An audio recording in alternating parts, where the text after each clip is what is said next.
बिस्मिल्लाहिर्रहमानिर्रहीम वरहमतुल्लाहि वबरकातुहू। अल्हम्दुलिल्लाहि रब्बिल आलमीन वस्सलातु वस्सलामु अला सय्यिदिल अंबियाइ वल मुरसलीन। अम्मा बअदु फ़अऊज़ु बिल्लाहि मिनश शैतानिर रजीम। बिस्मिल्लाहिर रहमानिर रहीम। वज़ुरिबत अलैहिमुज़ ज़िल्लतु वल मस्कना वबाउ बिग़ज़बिम मिनल्लाह ज़ालिका बिअन्नहुम कानू यकफ़ुरून बिआयातिल्लाह वयक़्तुलून अन्नबिय्यीन बिग़ैरिल हक़्क़ ज़ालिका बिमा असौ व कानू यातदून। सामीन मुहतरम, मैं दुआ गो हूँ आज के इस प्रोग्राम के मेज़बान हमारे भाई मोहतरम जनाब सैयद वसीम हुसैन शाह साहिब और इस मस्जिद के सदर जनाब हाजी मलक इकबाल साहिब और आप दीगर अहबाब और इनके मुआविनीन, अल्लाह ताला आपके इस प्रोग्राम को किताब व सुन्नत की नशर व अशात का ज़रिया बना दे। तवज्जो मेरी तरफ करें। यकीनन मैं उतनी तवज्जो तो हासिल नहीं कर सकूँगा जितनी हमारे भाई मुझसे पहले आपकी तवज्जो ले रहे थे। ना तो मैं कोई वाज़े शीरीं बयां हूँ और ना मुकर्रर शोला बयां हूँ। सादा सी कुछ चंद एक गुज़ारिशात मेरे तो इल्म में नहीं था कि मैंने गुफ्तगू भी करनी है। बस प्रोग्राम की दावत मिली तो हाज़री के लिए आपके पास बस आने का मौका अल्लाह ताला ने अता कर दिया। तो चंद गुज़ारिशात भी आपके सामने गोशगुजार करना चाहता हूँ जब शाह साहब ने हुक्म दिया। आजकल जो जिन हालात से उम्मत मुसलमा गुज़र रही है पूरी दुनिया में बिलअमूम और फ़लस्तीन और गज़ा में बिलख़ुसूस मुसलमानों पर जो जुल्म व सितम हो रहा है, मुसलमान जिस जुल्म की चक्की में पिस रहे हैं, छोटे छोटे बच्चे शहीद हो रहे हैं, वालिदैन के सामने उनके लाशें तड़प रहे हैं, किसी की माँ किसी का बाप छोटे छोटे मासूम बच्चों के सामने शहीद हो रहा है।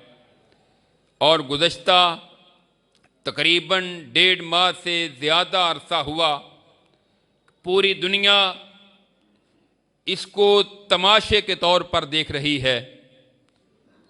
गैर मुस्लिमों की बेगैरती बेहमीयती तो अपनी जगह, अक़वाम मुत्तहिदा जो अमेरिका की लौंडी है और हमेशा वो और उसकी शरारती कौंसल जो उसकी लौंडी का किरदार अदा करती है वो भी सबके सामने है।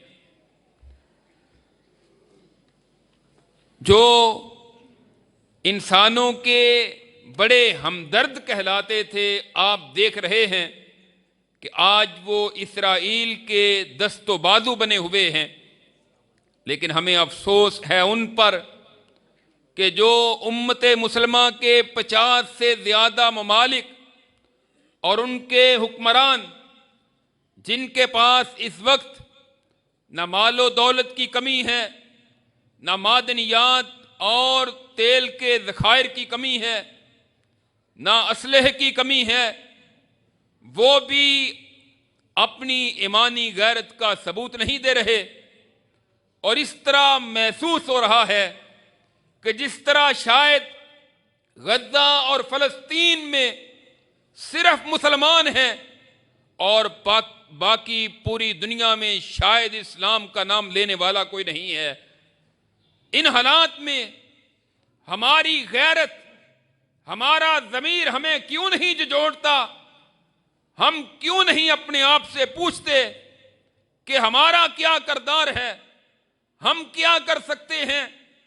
क्या हमने कभी अपने उन मजलूम भाइयों को याद करके उनके लिए दुआ भी की है या नहीं? या हम भी अपनी मनमानियों के अंदर अपनी ख्वाहिशात के पीछे लगकर मुसलमानों को बिल्कुल भूल चुके रहे हैं।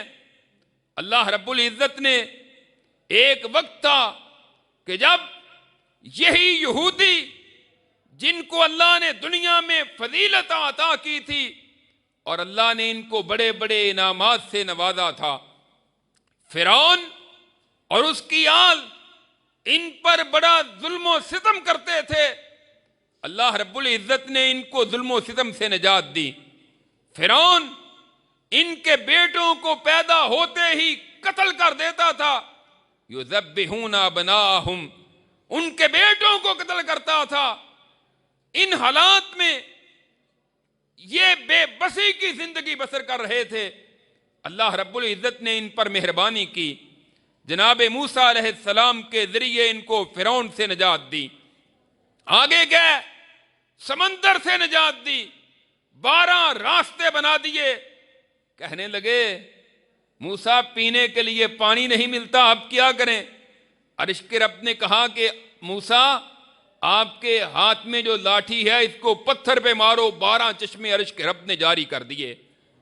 यही बनी इसराइल थे। कहने लगे, सूरज की हिद्दत और शिद्दत महसूस होती है।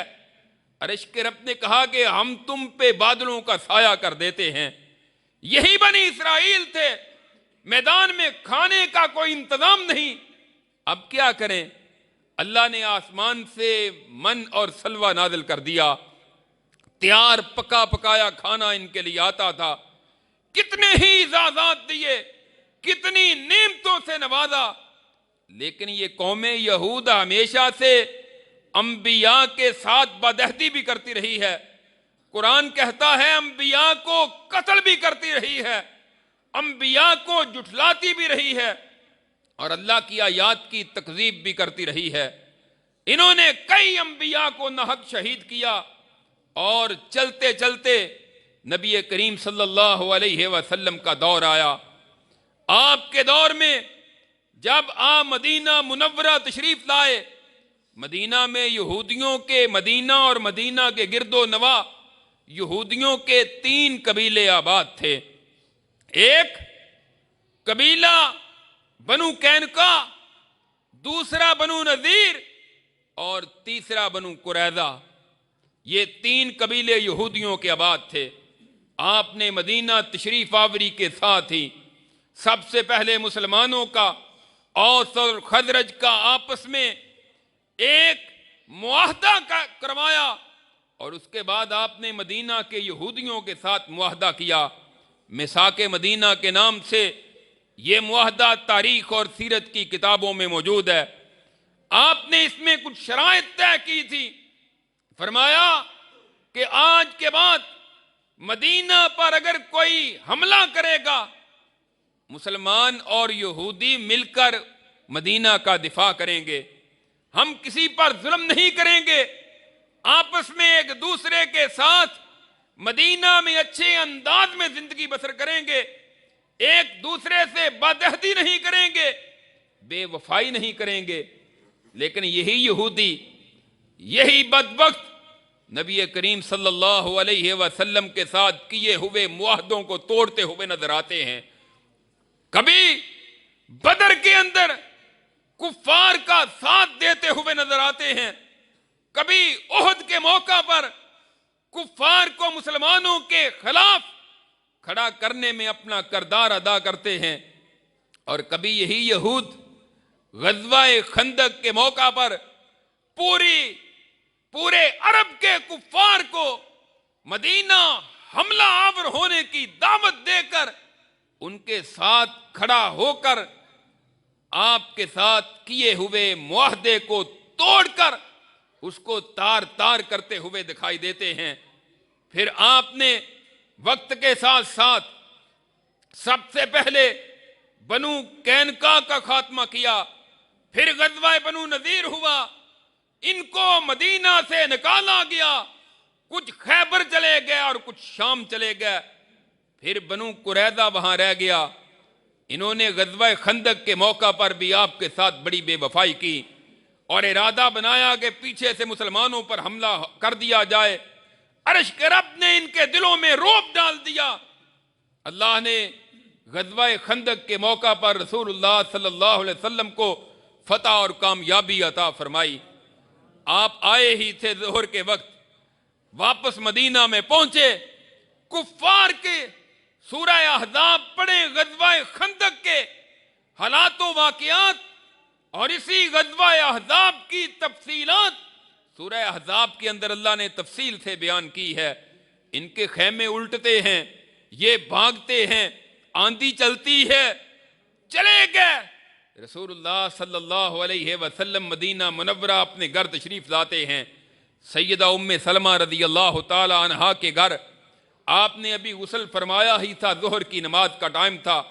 जबरील अमीन आ जाते हैं, कहते हैं आका आपने और आपके सहाबा ने हथियार उतार दिए हैं, हथियार रख दिए हैं, लेकिन हम फरिश्तों ने अभी तक हथियार नहीं उतारे। अर्श के रब का हुक्म आया है कि चलो अब बनु कुरैज़ा का भी खात्मा कर दो। रसूलुल्लाह सल्लल्लाहु अलैहि वसल्लम फरमाते हैं, सही बुखारी में है, आप फरमाते हैं मेरे सहाबा कोई बंदा लेट ना हो, असर की नमाज जाकर हम बनु कुरैज़ा में अदा करेंगे। उनका जाकर मुहासरा किया जाता है। 15 दिन मुहासरा जारी रहा, या कमो बेच मुख्तलिफ अय्याम सीरत और तारीख की किताबों में बिलाखिर ये मजबूर हो गए, कहने लगे हमारे बस की बात नहीं है कि हम आपके साथ हम मुकाबला कर सकें। आप इस तरह करें कि आप हमें छोड़ दें, जाने दें, हम यहां से जाने के लिए तैयार हैं।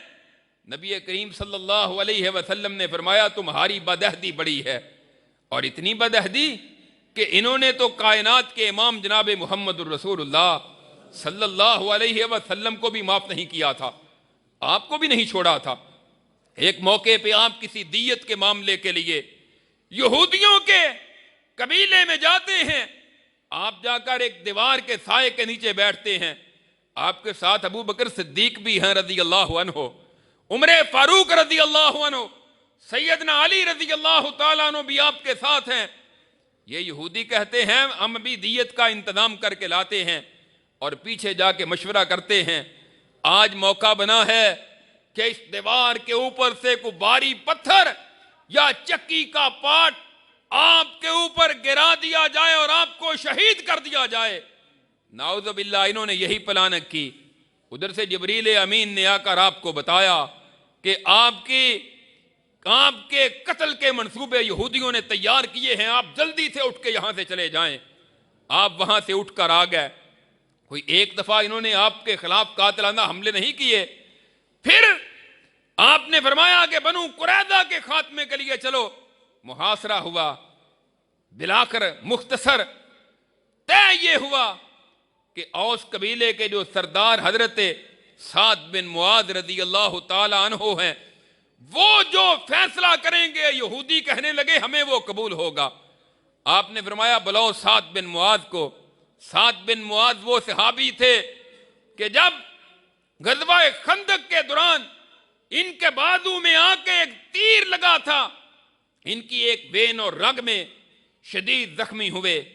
आपने फरमाया साद बिन मुआज को लाया जाए, गधे पे जख्मी थे, बैठाकर लाया गया।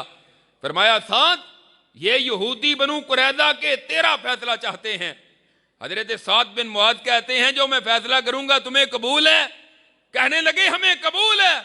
फरमाते हैं अल्लाह के रसूल सल्लल्लाहु अलैहि वसल्लम इनकी औरतों को और इनके बच्चों को गुलाम और लौंडियां बना लिया जाए, और जितने यहूदी हैं इनकी गर्दनें उड़ा दी जाए।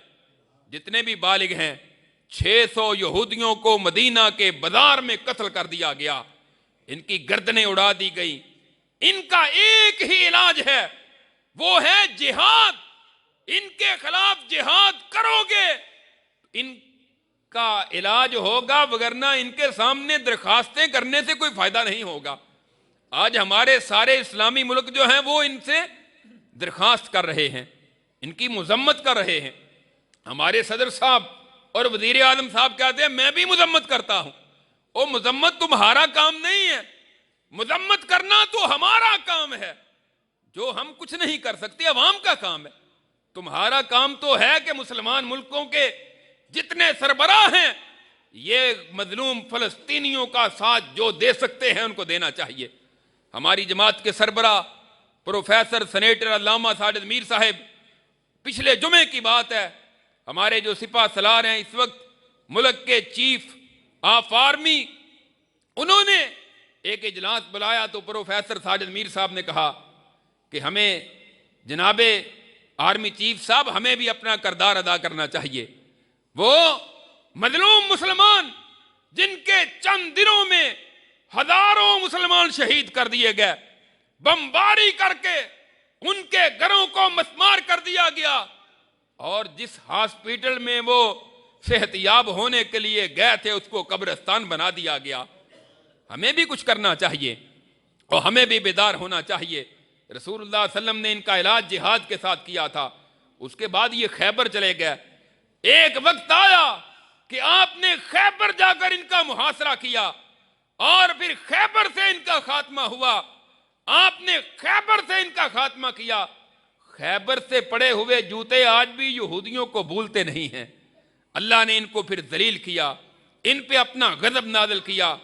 इनकी करतूतों, इनकी बदअमालियों की वजह से वक्तन फवक्तन कई तरह के इन पर आजाब नाजिल हुए।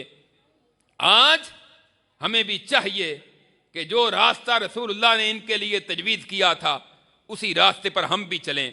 मजलूम मुसलमानों के लिए दुआ करें, अल्लाह ऐ हमारे मालिक गजा और फिलिस्तीन के मजलूम मुसलमानों की मदद फरमा। अल्लाह, या अल्लाह वो बेबस हैं, अल्लाह तो कुव्वतों का मालिक है, सारी ताकतों का सरचश्मा तू है। अल्लाह तेरे तो कुन के साथ सारे मसले हल हो सकते हैं।